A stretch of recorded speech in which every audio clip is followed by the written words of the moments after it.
The Black Horse Max Bull Bar would be a solid option for the 2004 to present truck owners out there who are looking to grab one of the more affordable polished options in the category, and one of the few that will not incorporate some sort of skid plate. Now, this is going to be optimal for the EcoBoost owners out there who don't want to interfere with airflow into that factory intercooler.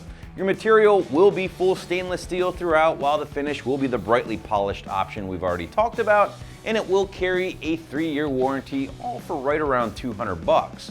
Now, since this bar is designed to fit such a wide variety of trucks, expect your installation to vary slightly from gen to gen, but at its core, you're going to be looking at a relatively solid 1 out of 3 wrenches on the difficulty meter here, and we will have a walkthrough to come later in the video. Now, first things first, guys, typically a bull bar will be more of an appearance upgrade more so than a functional piece of armor, and while I would say that's true with most of your options in the category, the Black Horse off-road option here is going to be built with a little bit more strength and durability in mind, thanks to the combination of two things: the 3-inch stainless steel tubing, but more importantly, the triangulated supports down below here, which will add an element of strength and durability other options will simply not possess. And I would say that's going to be one of the things I enjoy most about the Black Horse Max Bull Bar that we have here. Now, don't get me wrong, guys, it's certainly not going to be as burly as a designated push bar or something along those lines, but it will hold up to more abuse than your traditional 2-inch bull bars with some puny little skid plate. Now, secondly, as I pointed out earlier, if you have one of those EcoBoost powered trucks, a majority of your options in the aftermarket bull bar category will incorporate some sort of skid plate. I'm sure you've seen them, you've probably been browsing some of your options, and yes, those will serve a purpose for added protection, but at the cost of blocking some of the airflow into your factory charge air cooler, or otherwise known as your factory intercooler. Now, as you can see here, guys, that's simply not going to be the case with the Black Horse off-road option. Wide open down below, nothing to block that airflow. However, due to the design of this bar, and more specifically on how it mounts, those front tow hooks will not be able to be installed with the Black Horse Bull Bar in place. So just be aware of that when shopping around for your different options. But aside from the design characteristics with the Max Bull Bar, truck owners can also look forward to that 100% stainless steel build, as mentioned earlier, in addition to that brightly polished finish. As you can see right here, thing is shining like a mirror. Now, this would no doubt be a great choice for the truck owners who want to match some existing chrome on your truck, whether the bumpers or grill area, or who maybe prefer those parts to stand out a little bit more from your truck. On the other hand, if you stumbled across this video, you really dig everything about this particular bull bar, minus that brightly polished finish, well, you can also grab this thing in black for roughly the same price from Black Horse Off-Road, which again is roughly just north of $200. Well, let's switch gears and talk about the installation. And again, because this thing is designed to fit F-150s from 2004 to present, expect your install to be a little bit different from truck to truck and gen to gen. For instance, some guys might encounter the smallest amount of trimming to the lower plastic air dam area, while other owners can simply bolt this thing up without any modification whatsoever using those tow hook mounting locations. But either way, guys, here is a detailed walkthrough to give you a better idea of what you're in for. To attach this bull bar to your truck, you're going to need to attach these brackets to the front frame rails. Now, if you have factory tow hooks, you're going to need to remove those, and you'll be able to bolt these to that factory location. If you don't have tow hooks, you're going to need to cut this section out on your factory bumper. Now, since we have a cover on our factory tow hook, we're going to have to remove our bumper so we can pull that off and then get these installed. So to remove this bumper, you're going to have 3 21mm nuts on both sides of the frame rail. The one on the back side is pretty hard to see. It's down here on the outside of the frame rail. And if you have factory fog lights, you're going to want to disconnect that wiring harness as well. So we're going to go ahead and take our impact and get this one removed. Now we're going to do the other side. This is the nut that I'm referring to. It's a little hard to see, and it's on the back side. So we're going to use that same 21mm to remove that nut.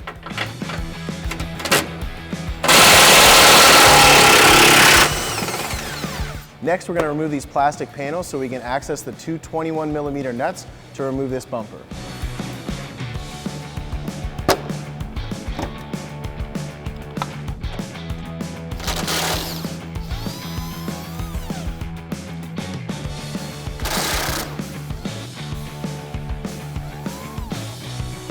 So now we're going to do the same thing for the other side. We're going to pop this panel off.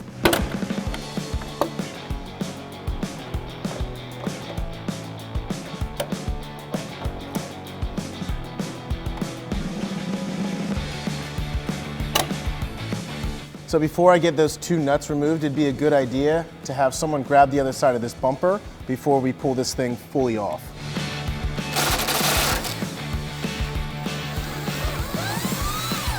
So with all of your hardware removed, you're ready to remove the bumper. I still have the fog lights plugged in, just so I can show you how they disconnect when we pull this out. To unplug your fog lights, you're just gonna pull back on this clip and then disconnect that. You're gonna do the same thing for the other side. So now that we have access to our tow hooks, we're going to take this cover off and then remove the tow hook. You're going to do the same thing for the other side. You just pull down on the back and then we'll pull it off on the front. So now you're going to use a 15mm socket to remove this front bolt, and we're going to loosen the rear bolt.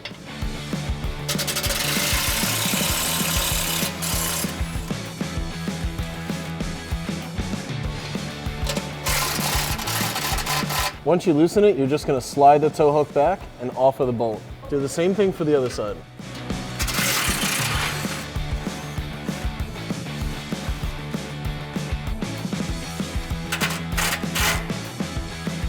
So now we're ready to begin with our install. First step, we're going to attach these brackets before we get our bumper back on. And like I said, we're reusing the stock bolts from our tow hitch. So now we're ready to install our bracket. We're going to slide our back edge on, and then we're going to insert our front bolt. And we're going to snug these up a little bit.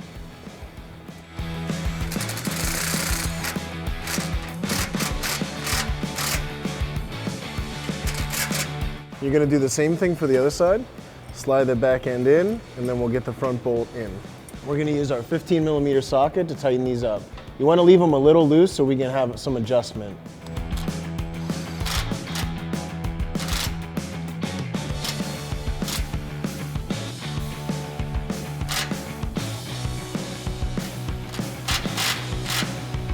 So now that we have our brackets on, we're ready to reinstall our front bumper. I'm going to have someone assist me while we put this back on.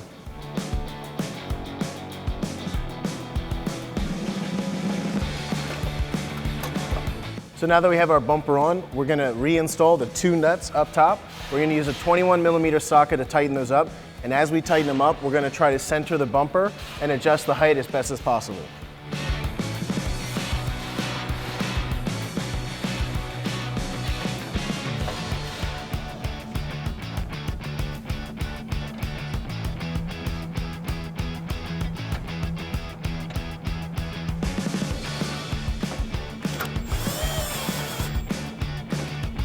So now that we have those a little snug,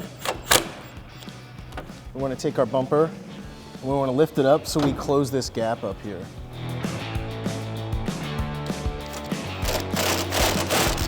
And we'll tighten this side, and then we'll go do the same thing for the other side.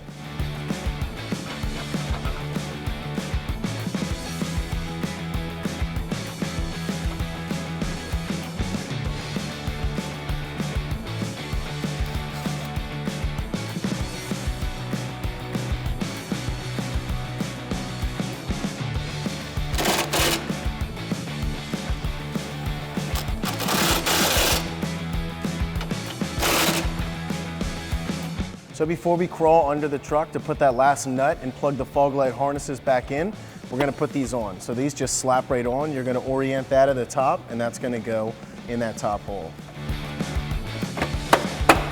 Same thing goes for the other side. Just make sure you line it up properly, and then it just slaps on. So now we're going to install our nut on the back side and then tighten that up with a 21mm. Now you can plug your fog light back in. Your fog light's going to be located up here. It's kind of hard to see, but this is just going to clip back on.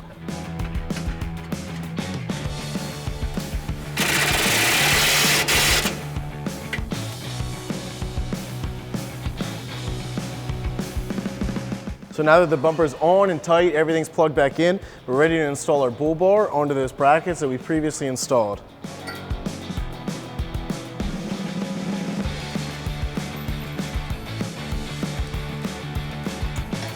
Now this bull bar is going to sit on the inside of these brackets. We're gonna get this one side on. So we're gonna take a bolt with a washer and we're gonna place that through the outside going in. On the inside, you're gonna put a washer, a lock washer, and a nut.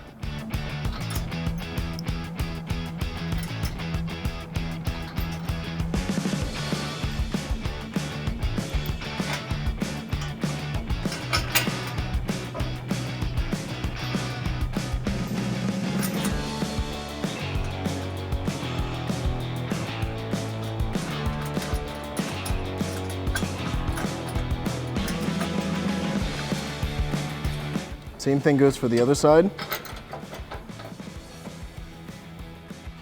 Place a washer, a lock washer, and then a nut.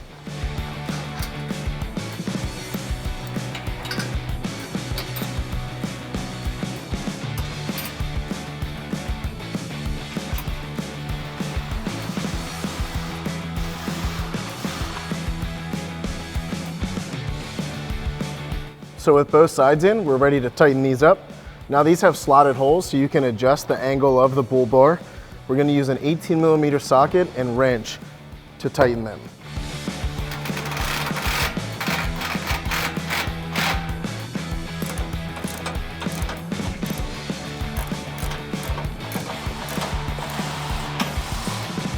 So once you have the one side tight, you can do the other side.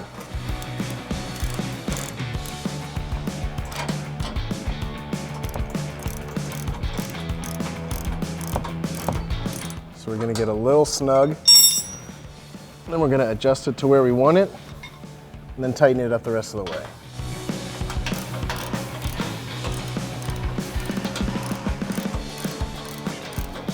So after you have your bull bar tightened to your brackets, you're going to tighten your brackets down to the frame. You're going to use a 15mm wrench to do this.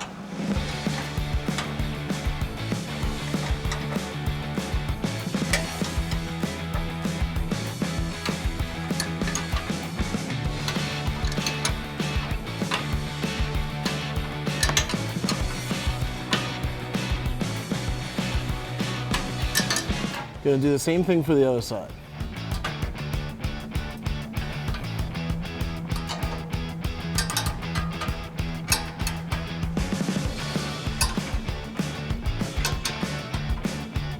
So with everything adjusted and tightened up properly, that wraps up our review and install. For more videos like this, check us out at AmericanTrucks.com.